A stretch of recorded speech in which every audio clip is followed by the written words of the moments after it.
Қайырлы күн достар. Бүгін біз қағаздан қошқар мүйіз оюының үлгісін ойып алатын боламыз. Ол үшін бізге қағаз, қайшы, ручка қажет болады. Ең алдымен қағазымызды, 4 форматта қағазымызды алып, 3 бұрышты қылып осылай бүктейміз. Артық жерін қиып алып тастаймыз. Яғни бізге 4 қабырғасы бірдей квадрат қағаз керек болады. Соны 3 бұрышты теңдей бөлікке 2-ге бүктейміз. Үшінші қайтара тағы да бүктейтін боламыз. Осылай бүктеп, бір жанына өзімізге керек оюды суретін салып алатын боламыз. Мен қошқар мүйіз оюының суретін салып алдым.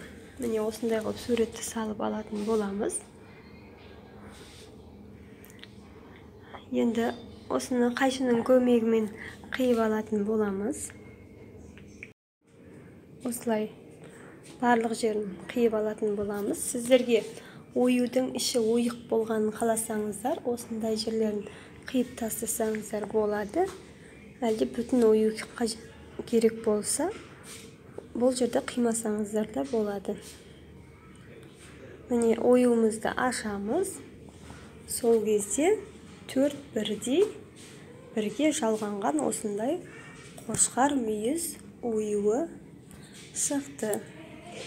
Осындай әдіспен оңай және тез оюды бірдей қылып ойып алсаңыздар болады. Менің каналыма тіркеліп, видеомды қолдап қойыңыздар. Назарларыңызға рахмет.